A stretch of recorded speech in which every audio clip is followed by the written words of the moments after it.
এক গ্রামে বাস করত এক চাষি। তার নাম ছিল মোহন। সে তার গিন্নি আর একটা ছোট্ট ছেলে জয়কে নিয়ে বেশ সুখে দিন কাটাচ্ছিল। গিন্নি, কই গো গিন্নি, অনেক বেলা হয়ে গেল যে। কাঁচি আর ঝুড়িটা দাও দেখি, লাউগুলো কেটে বাজারে নিয়ে যেতে হবে। এই নাও, লাউগুলো বাজারে বিক্রি করে বাজার করে নিয়ে এসো। ঘরের বাজার শেষ। সে নিয়ে আসবো। আর ছেলেটা কই? ওকে দেখছি না যে। ওকে ডেকে দাও, ওকে সাথে নিয়ে জমিতে যাই। একটা লাউ ওর কাছে দিয়ে দেব। ও লাউ নিয়ে বাড়িতে এলে লাউটা রান্না করবে, কেমন? জয়, ও জয়, বাবা কোথায় তুই রে? এদিকে আয় তো দেখি। কি হয়েছে মা? তোর বাবার সাথে মাঠে গিয়ে লাউ নিয়ে আয়, রান্না করতে হবে সে। কি মজা, কি মজা! লাউয়ের মোরব্বা খাবো। পাগল ছেলে আমার, লাউ পেলে আর কিচ্ছুটি চায় না। হ্যাঁ মা, আমার লাউ খেতে অনেক ভালো লাগে। হ্যাঁ বাবা, হ্যাঁ এখন তাড়াতাড়ি চলো তো, অনেক দেরি হয়ে গেল যে।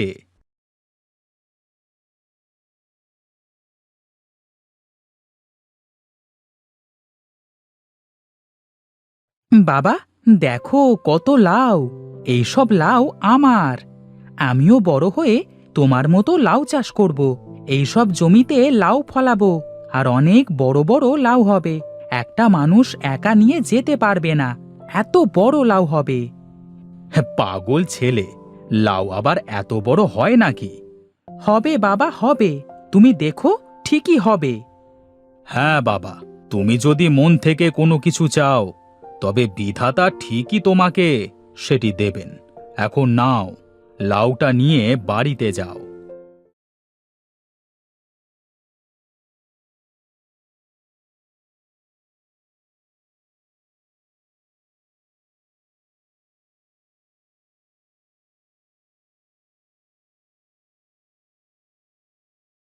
মা, মা, দেখো, লাউ নিয়ে এসেছি। আমাকে লাউ দিয়ে মোরব্বা বানিয়ে দাও। আচ্ছা বাবা, তুই যা, গিয়ে পুকুর থেকে গোসল করে আয়। আমি তোর জন্যে লাউ দিয়ে মোরব্বা বানিয়ে দিচ্ছি। জয় চলে যায় গোসল করতে।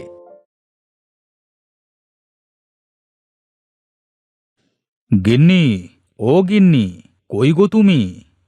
গিন্নি ঘর থেকে বেরিয়ে এসে দেখে মোহন ঝাঁকা মাথায় করে দাঁড়িয়ে আছে, আর ঝাঁকা ভর্তি বাজার। সে কি গো, এত বাজার কিসের জন্য করেছো? কথাই বলবে শুধু, নাকি বাজারটা নামাবে? হ্যাঁ হ্যাঁ, দাও দাও। তুমি হাত মুখ ধুয়ে বারান্দায় বসো। জয় এলে আমি তোমাদের একসাথে খেতে দিচ্ছি। একটু পরে জয় এলে গিন্নি ওদের খেতে দেয়। আহা, তোমার হাতের মোরব্বা খেলে পরানটা একদম জুড়িয়ে যায়। হ্যাঁ বুঝলে গিন্নি, ছেলেটা তো আর এমনিতে লাউ খেতে এত পছন্দ করে না। তোমার হাতের জাদু আছে বলতে হবে। হ্যাঁ বাবা, তোমার ক্ষেতের লাউয়ের জাদু আছে।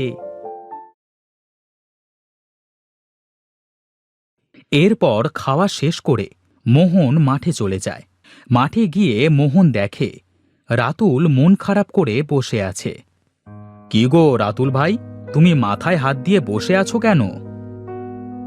শুনলাম কয়েকদিন পরে নাকি খুব বৃষ্টি হবে, আর বন্যা হওয়ার সম্ভাবনাও নাকি আছে। কি হবে এইসব নিয়ে অনেক চিন্তা হচ্ছে, বুঝলে মোহন ভায়া। সে কি হবে না হবে তা ভেবে আর লাভ নেই, বুঝলে। আমি যাই, একটু লাউ গাছগুলো দেখে আসি।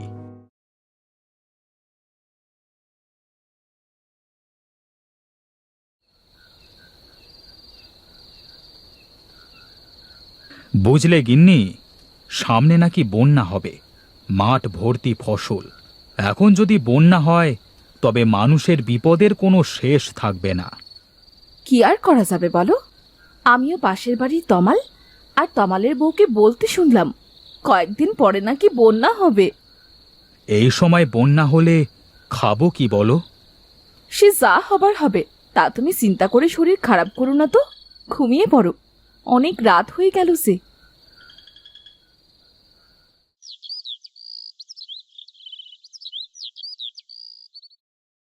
সকালে উঠিয়া আমি জোরে জোরে বলি, সারা বেলা আমি যেন লাউ খেতে পারি, আহা লাউ খেতে পারি। সকালে উঠিয়া আমি জোরে জোরে বলি, সারা বেলা আমি যেন লাউ খেতে পারি, আহা লাউ খেতে পারি। কি রে লাউ খেকো, কোথায় যাচ্ছিস? রানা, তুই আমাকে লাউ খেকো কেন বলিস? আরে তুই সবসময় লাউ খাস, তাই তোকে লাউ খেকো বলি। হি, তবে তুইও সবসময় ভাত খাস, তাহলে তুইও হবি ভাত খেকো।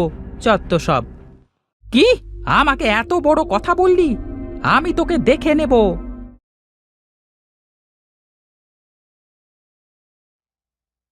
জয় যেতে যেতে দেখে নদীর ধারে একটা বাচ্চা মেয়ে বসে কাঁদছে। কে তুমি? তোমাকে এই গ্রামে এর আগে তো কখনো দেখিনি। আর তুমি এখানে এভাবে বসে কাঁদছো কেন? আরে, এই ছেলেটা আমায় কিভাবে দেখলো?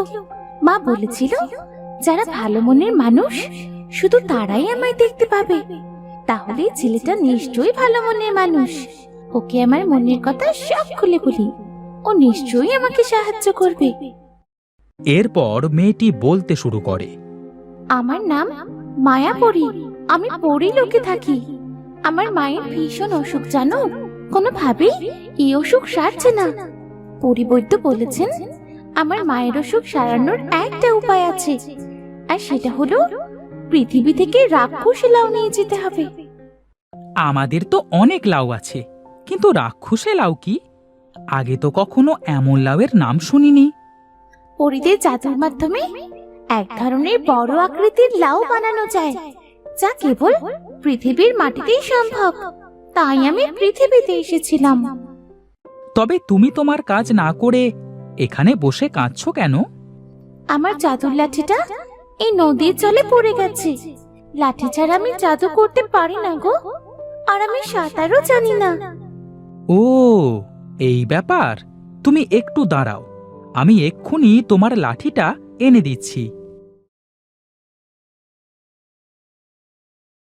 এই বলে জয় নদীতে নেমে ডুব দিয়ে লাঠিটা এনে দেয়। লাঠি পেয়ে পরী মেয়েটি অনেক খুশি হয়। তারপরে মেয়েটি তার জাদু দিয়ে অনেকগুলো লাউ বীজ বানিয়ে জয়কে দিয়ে দেয়। তুমি এই বীজগুলো রাখো, বাড়িতে গিয়ে বীজগুলো মাটিতে পুঁতে দিও।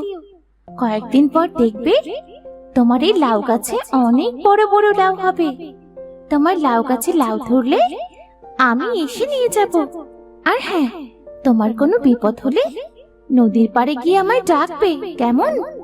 আমি তখনই তোমার কাছে চলে আসব। ঠিক আছে মায়াপরি, আমি এখন চলি।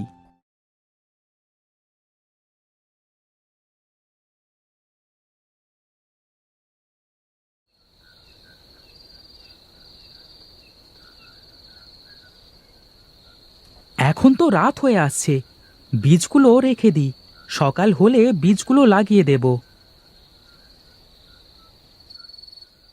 সেদিন রাত থেকে মুষলধারে বৃষ্টি শুরু হয়।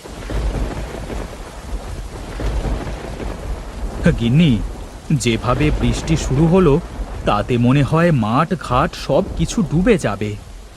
তাই তো দেখছি গো, চিন্তা করো না, বিধাতা ঠিকই একটা পথ পার করে দেবেন। অনেক রাত হয়ে গেল, এবার ঘরে চলো তো।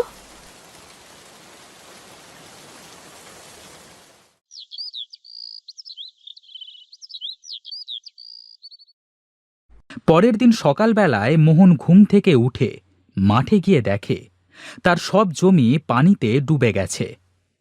হায় রে, কি সর্বনাশ হয়ে গেল আমার!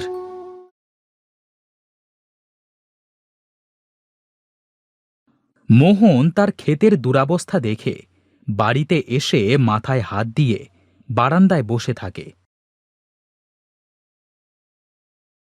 কি হয়েছে বাবা, তোমাকে এত চিন্তিত লাগছে কেন?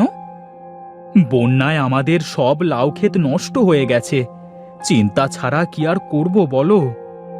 তুমি চিন্তা করো না তো বাবা, আমার কাছে মায়াপরীর জাদুর লাউ বীজ আছে। এই বীজগুলো লাগালে এখান থেকে গাছে অনেক বড় বড় লাউ হবে বাবা। কি বলছো এসব আবোল তাবোল? তুমি কোথায় পেয়েছো এই বীজ? এরপর জয় তার বাবাকে সব ঘটনা খুলে বলে। বাবা, এইসব পড়ি বলে কিছু হয় না, আর এসব রাক্ষসে লাউ বলতেও কিছু নেই। বাবা, তুমি বিশ্বাস করলে না তো? আমার কাছে যখন লাউ হবে তখন তুমি ঠিকই বিশ্বাস করবে।